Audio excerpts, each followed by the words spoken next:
पप्पू यादव जो कि पूर्णिया से सांसद हैं, बिहार के पूर्णिया जिला से, और अपने जमाने के बहुत बड़े रंगदार भी रह चुके हैं। आपको बता दें, जब लालू प्रसाद यादव बिहार के मुख्यमंत्री हुआ करते थे तो उनके जमाने में पप्पू यादव बहुत बड़े रंगदार हुआ करते थे बिहार के।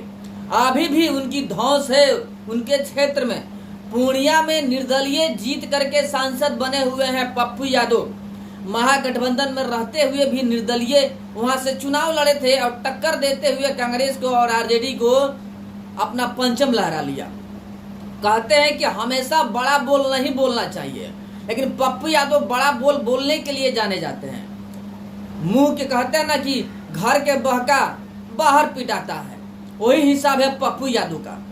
लॉरेंस बिश्नोई को लेकर के बहुत बड़ी बात कह दी कि अगर सरकार हमको मौका दे दे तो 24 घंटे के अंदर में लॉरेंस बिश्नोई का जो गैंग है उसे खत्म कर देंगे हम। लेकिन महंगा पड़ा पप्पू यादव को, ये जो डायलेक्ट बोलना था ना, ये महंगा पड़ गया। और लॉरेंस बिश्नोई के गुर्गे यानी लॉरेंस बिश्नोई के जो आदमी है उनके तरफ से फोन आता है पप्पू यादव को लेकर के कि आप अपना चाल सुधार लीजिए, वरना काउंटडाउन शुरू हो चुका है, किसी भी वक्त आपको मार दिया जा सकता है। आपको हम कॉल रिकॉर्ड भी सुनवाएंगे कि आखिर पप्पू यादव और लॉरेंस बिश्नोई के जो गुर्गे हैं उनसे क्या बात हुई है। पूरी की पूरी जानकारी देंगे आपको हम। वीडियो में अंत तक बने रहिएगा और वीडियो को अधिक से अधिक शेयर कीजिएगा ताकि तमाम लोगों तक ये वीडियो पहुंच सके। और चैनल पर नए हैं तो सब्सक्राइब कर लीजिएगा ताकि टाइम टू टाइम नोटिफिकेशन आप तक पहुंचता रहे। चलिए आपको बता दें कि पप्पू यादव पूर्णिया के धाकड़ तो है ही, और लॉरेंस बिश्नोई अभी के जितने युवा हैं सबके दिलों पे छाए हुए हैं। लॉरेंस बिश्नोई जो कि सलमान खान को लेकर के छाए हुए हैं, यानी सलमान खान वॉइस लॉरेंस बिश्नोई चल रहा है। सलमान खान को जान से मारने की धमकी दे चुके हैं लॉरेंस बिश्नोई। वो भी क्योंकि काले हिरन को सलमान खान के द्वारा मारा गया था, और काले हिरन को बिश्नोई समाज पूजते हैं। और लॉरेंस बिश्नोई का कहना था कि आप हमारे मंदिर में जाकर के माफी मांग लीजिए, मामला शांत हो जाएगा। ना तो सलमान खान माफी मांग रहे हैं और ना ही लॉरेंस बिश्नोई उनको छोड़ने वाले हैं। अब ट्रेंडिंग स्टार बने हुए हैं लॉरेंस बिश्नोई, लेकिन इसमें पप्पू यादव अपनी टांग अड़ा दिए। आप नेता है, नेतागिरी कीजिए, नेता लोगों के बारे में कमेंट कीजिए। किसी को खत्म करने की क्या आपकी औकात है? आप किसी को खत्म करने के बारे में कैसे बात कर सकते हैं?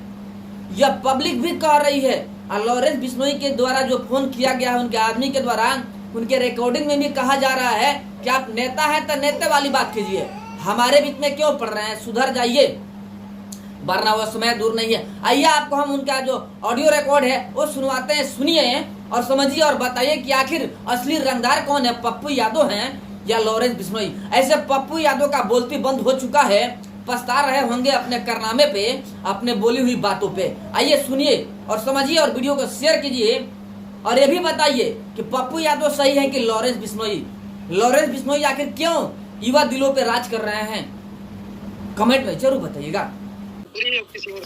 नमस्ते जी, कैसे हैं बताइए। मैं पीए हूँ साहब का। पीए साहब का? जी जी, पप्पू यादव जी जी, एमपी साहब के बताइए ना, बताइए मालिक, बताइए क्या आदेश है? आदेश तो कुछ नहीं है जी। आदेश इतनी है कि गलत कमेंट या कहीं किसी के खिलाफ बोलना सोच समझ के बोलना चाहिए। भैया किसी के खिलाफ वो ट्वीट, जब कोई घटना घटती है तो एज ए पॉलिटिकल ट्वीट होता है, तो पॉलिटिकल ट्वीट वो अपना करते हैं, उसमें कोई ऊपर वाला देखिए एक बार जानिए। पप्पू कर्मकांड दोनों करते हैं जी, कर्मकांड दोनों करते हैं भैया। करेंगे बाद में भाई साहब की वो डायलॉग तो सुना होगा भैया। एक बात होगी भैया, एक बात समझिए, मैं आपको बता दूं, बहुत क्लियर हूं मैं इस मामले में कि पप्पू यादव जी देश के 7 बार एमपी रहे हैं और उससे मतलब पॉलिटिक्स से जुड़े हैं, नाम जाने हमारे रास्ते में आएगा। मेरी बात उसके साथ जो आज हो रहा है वही होता जाएगा। वो पॉलिटिकल चीजें हैं, पॉलिटिकल चीजें होती रही है, बात करते हैं। पॉलिटिकल नाले किसी के खिलाफ बोलना, किसी को शब्द बोलना पॉलिटिकल नहीं है। बाकी हम देख लेंगे एक बार फोन। मुझको अक्सर लोग मैजिशियन कहते हैं क्योंकि मैं सामने वाले का माइंड और माइंडसेट पढ़ लेता हूँ। लेकिन ऐसी क्या चीज है जिसे कि हम यूट्यूब पर पहली बार दिखा रहे हैं? ऐसा क्या आपने विचित्र उपकरण निकाला है इसके बारे में बता। करने का मकसद यही था, सुधर जाओ, नहीं आके तो देख ही लेंगे हम फोन नहीं करेंगे ना, हमें डिस्टर्ब करना। अब सुन बात ध्यान से, भाई ने जैमर बंद करवा के जेल का कॉन्फ्रेंस तुझे कॉल करवाई थी कॉन्फ्रेंस पे और तूने फोन ना उठाया, ठीक। ये था, एक तो तेरा हो गया निवास, और अब गिनती चालू कर दे। एक हाउस पार्क देवपल्ली, ठीक। दूसरा हाउसिंग सोसाइटी अनंतपुर। तीसरा अपार्टमेंट बिल्डिंग गुरदास मुथैया। चौथा पटना जिस घर में नजर बंद था तुम, वो भी। और छठा जन अधिकार लोक सेवा पार्टी ऑफिस।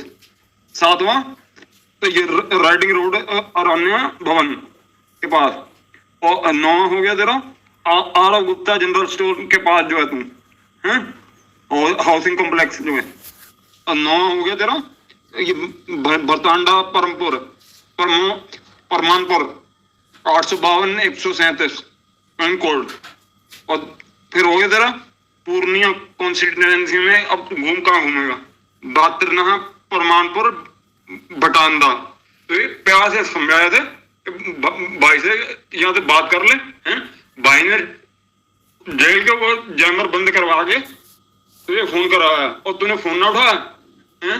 अब फिर तेरी वही हरकत हो गई, हैं। अच्छी वाली सलाह हो रही थी, उसके बावजूद नहीं अगर खत्म हो रही।